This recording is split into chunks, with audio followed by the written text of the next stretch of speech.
रायसेन बेगून से हमारे संवाददाता शरद शर्मा की स्पेशल रिपोर्ट। कैबिनेट मंत्री का भव्य स्वागत। पद की कोई मुझे लालसा नहीं थी, मैं तो क्षेत्र के विकास के लिए भाजपा में आया हूं। प्रद्युम्न सिंह कैबिनेट मंत्री दर्जा प्राप्त। प्रदेश भाजपा सरकार के नवनियुक्त कैबिनेट मंत्री खाद्य आपूर्ति निगम के मंत्री प्रद्युम्न सिंह का नगर में हुआ जोरदार स्वागत। नगर बेगमगंज में नए बस स्टैंड पर भाजपा एवं लोधी समाज के द्वारा किया गया भव्य स्वागत। प्रथम नगर आगमन प्रद्युम्न सिंह लोधी खाद्य आपूर्ति निगम का कैबिनेट मंत्री का भव्य स्वागत किया गया। स्वागत में ढोल के साथ साथ साल, श्रीफल, पगड़ी पहनाकर भागवत पुराण भेंट कर कैबिनेट मंत्री को त्रिशूल एवं फलों के द्वारा तोलकर भव्य स्वागत किया गया। स्वागत में नगर में लोधी समाज भाजपा कार्यकर्ताओं द्वारा कैबिनेट मंत्री का स्वागत बड़े ही उत्साह के साथ किया। वहीं श्री लोधी ने जमकर भाजपा सरकार की तारीफ करते हुए कांग्रेस से भाजपा में आने की बात कही और हमें मेरी कोई ऐसी कोई मांग नहीं थी। हमारी जो प्रमुख मांग थी विकास के लिए थी और माननीय शिवराज जी ने हमारी ये बहुत बड़ा प्लान स्वीकृत किया है, जिनमें करीब 17,000 हेक्टेयर किसानों की सिंचाई होगी।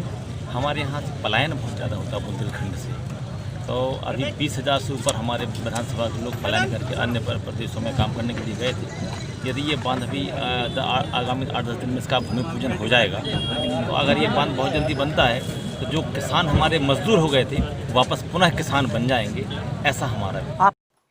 बमीठा से हमारे संवाददाता अशोक नामदेव की रिपोर्ट। एसडीएम रात भर जागे, रेत माफिया वाहन छिपाकर भागे। एसडीएम की रत जगह कार्रवाई से रेत माफियाओं में हड़कंप। राजनगर तहसील में रेत माफिया जमीन का सीना चीरकर रेत बनाकर ट्रकों से बाहर सप्लाई कर रहे थे।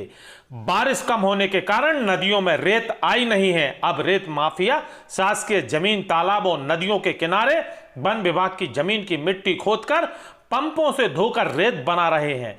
एसडीएम की अवैध रेत माफियाओं पर अंकुश लगाने NH 75 पर रात भर जागकर चेकिंग अभियान चलाया।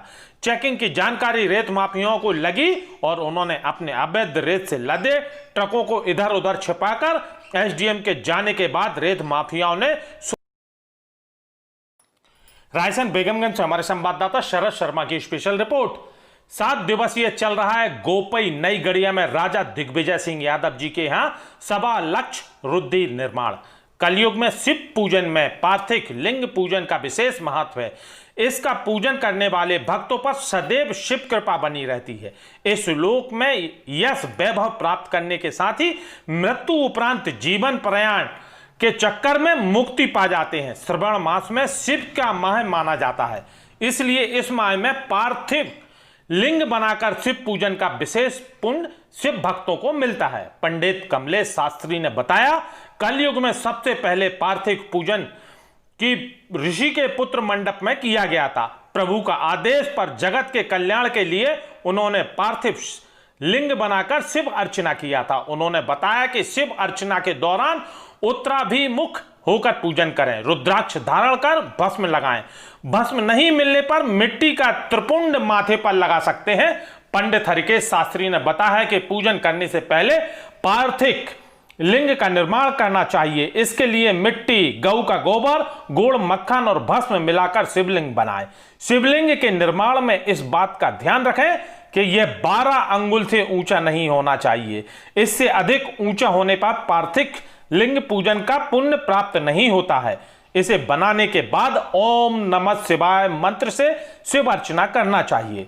मनोकामना पूर्ति के लिए 3 सेर भोग, भक्तों को मनोकामना पूर्ति के लिए शिवलिंग पर 3 सेर प्रसाद चढ़ाना चाहिए। पूजन सामग्री में दूध, दही, बूरा, शहद, घी, अभिषेक के लिए गंगा जल, चंदन और कमलगट्टे, काले तिल और 60 का चावल, धूप, जौ, बेलपत्र, भांग, धतूरा, मदार, पुष्प सभी पत्र अर्पण करें।